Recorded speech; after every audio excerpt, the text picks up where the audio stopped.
لفظ شفاعت پہ ابھی تک میں نے گفتگو نہیں کی. قرآن کی آیت ہے میرے حبیب نماز شب ادا کر, تہجد ادا کر, تاکہ خدا تجھے مقام محمود عطا کرے.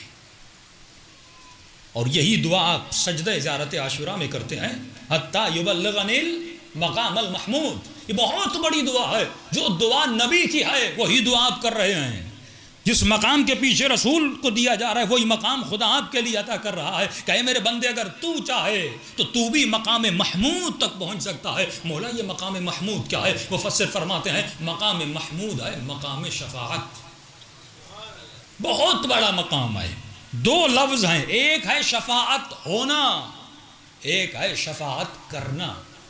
شفاعت کا ہونا بھی ایک مقام ہے, شفاعت کرنا بھی ایک مقام ہے. ایک مرتبہ انسان اتنا نیک بن جاتا ہے, تمام تر مقامات کو حاصل کر لیتا ہے, اب یہ شفاعت ہونے کے مقام پر ہے. کیونکہ قرآن کی آیت ہے, اے میرے حبیب کچھ لوگ ایسے ہیں اگر تو بھی ان کی شفاعت کرے میں خدا ان کی شفاعت نہیں کروں گا. کچھ لوگ ایسے ہیں وہ کسی کو بھی شفیع بنا کر لے کر آئیں لیکن میں خدا شفاعت نہیں کروں گا. ارے یہ لوگ کون ہیں؟ اس کی طرف تھوڑا سا اشارہ کر دوں گا. یہ وہ لوگ کون ہیں؟ اس کے لیے معصومین نے بھی فرمایا کچھ لوگ ایسے ہیں جن کی شفاعت نہیں ہوتی. ایک چھوٹی سی معصوم کی روایت ہے جو ہر شیعہ نے سنی ہوئی ہے کہ میرے چھٹے امام فرماتے ہیں کہ فرمایا لن تنالوا شفاعتنا اہل البیت. یہ لام نون جب عربی میں آتا ہے یہ نفی ابد کی معنی دیتا ہے. نفی ابد یعنی نہ یہاں نہ وہاں. ایک نفی ہوتی ہے کہ یہاں تو ہم تمہاری مدد نہیں کریں گے لیکن وہاں جا کر تمہاری مدد کریں گے. جب خدا نے حضرت موسیٰ کو کہا کہ لن ترانی موسیٰ, اے موسیٰ اپنی قوم کو کہہ دو کہ تم لوگ مجھے کبھی بھی نہیں دیکھ سکتے. نفی ابد تھی یعنی نہ دنیا میں دیکھ سکو گے نہ آخرت میں دیکھ سکو گے. اسی طرح میرے چھٹے امام فرماتے ہیں کہ لن تنالوا شفاعتنا اہل البیت, وہ کبھی بھی اہل بیت کی شفاعت کو حاصل کر نہیں سکتا. مولا کون؟ من استخف بالصلاۃ,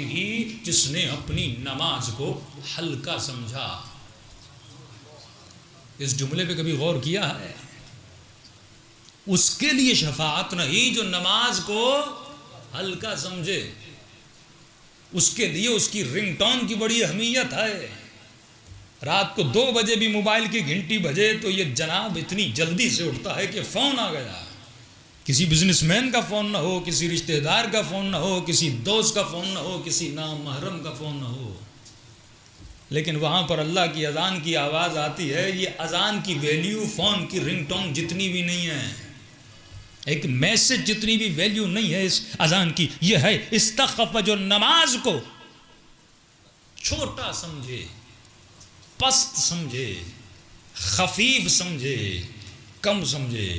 کافی مومنین کو کہتا ہوں, کہتے ہیں مولانا اہل بیت شفاعت کریں گے, رسول خدا شفاعت کریں گے. دیکھیے شفاعت ہے کیا, ذرا غور کیجئے. ایک مرتبہ میں عبادت کرتا ہوں لیکن میری عبادت ہے ناقص, ادھوری. نماز پڑھی, توجہ تھی, جلدی میں پڑھی. کہ رسول فرماتے بعض لوگوں کی نماز ایسے ہے جیسے کوا دانہ کھاتا ہے, کوے کی طرح کٹ کٹ کر کے اتنی جلدی پڑھتے ہیں, یعنی نہ رکوع پورا ہوتا ہے نہ سجدہ پورا ہوتا ہے. اب جناب رکوع میں جاتا ہے, اگلا بندہ کھڑا ہو جاتا ہے. کوے جیسی نماز. فرمایا جب کوے جیسی نماز پڑھتا ہے تو ملائکہ ایسی نمازوں کو اس کے منہ پہ مارتے ہیں کہ یہ نماز تیرے ہی لیاقت رکھتی ہے, تیرے ہی قابل ہے, یہ نماز اللہ کو پسند نہیں ہے. استخف, دیکھیے بعض نماز آپ ایسے کہیں کہ بندہ نماز پڑھتا تو ہے لیکن نماز ہے تھوڑی ٹوٹی پھوٹی, کمپلیٹ نماز نہیں ہے, اس پرفیکشن پہ نہیں پہنچی. اب یہ مر جائے گا, رسول خدا تھوڑی بہت مدد کر کے اس کی ٹوٹی پھوٹی نماز کو سیدھا کر دیں گے. ہاں, اس کی ادھوری نماز کو اللہ سے دعا کر کے کمپلیٹ کروا لیں گے. لیکن ایک بندہ وہ ہے جو نماز پڑھتا ہی نہیں ہے. اب یہ کچھ لے کر جائے تو شفاعت ہو. جب تمہارا گلاس ہی خالی ہے, ہاں بھائی ایک پانی ہے میلا ہے, آپ کے جو اہل بیت یہ پانی میلا ہے, ذرا فلٹر لگا کے صاف کر کے دیجئے. تو شفاعت کا فلٹر لگے گا, پانی پیور ہو جائے گا اور منرل واٹر ہو جائے گا. ایک خالی بندہ گلاس لے جا رہا ہے, مولا فلٹر لگائیے, تو مولا کہیں گے تو لایا کیا ہے؟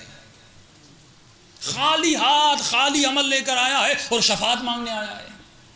شفاعت ہے عمل کی, جب عمل ہوگا تو شفاعت ہوگی, بے عمل کی شفاعت تو ہے ہی نہیں.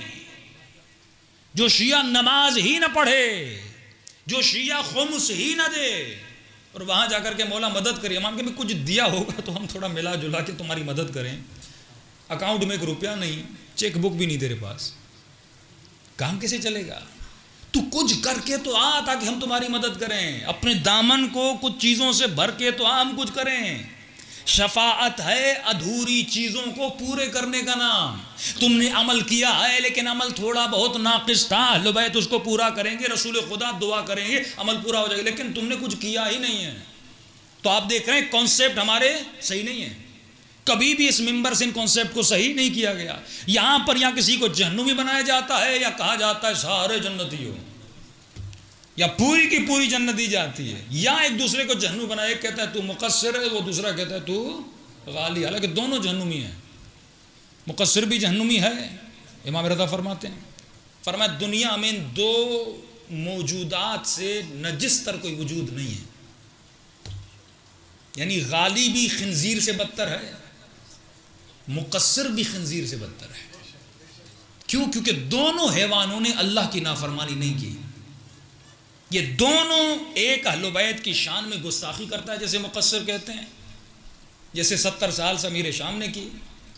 ایک انسان اہل بیت کی شان کو خدا سے ملا دیتا ہے، جیسے بعض ہمارے ذاکرین کرتے ہیں، فرماتے ہیں نجس ہیں، ان کے ساتھ اٹھنا بیٹھنا حرام ہے۔ اب ہمارے یہاں نہ اتنے مقصر ہیں نہ اتنے غالی ہیں، انگلیوں پہ گننے کے برابر ہیں، واللہ نہ کوئی مقصر ہے نہ کوئی غالی ہے، لیکن تعصبات کی وجہ سے ہم ایک دوسرے کو کیا کر رہے ہیں؟ گالی دے رہے ہیں۔ یہ گالی ہے، یہ دشنام ہے، یہ سب ہے۔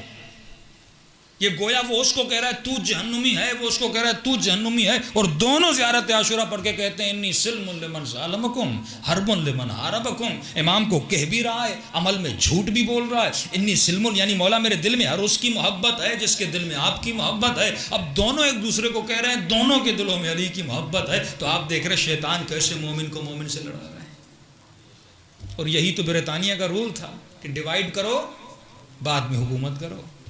آج کیوں آپ کے شیعوں کو پکڑا جا رہا ہے؟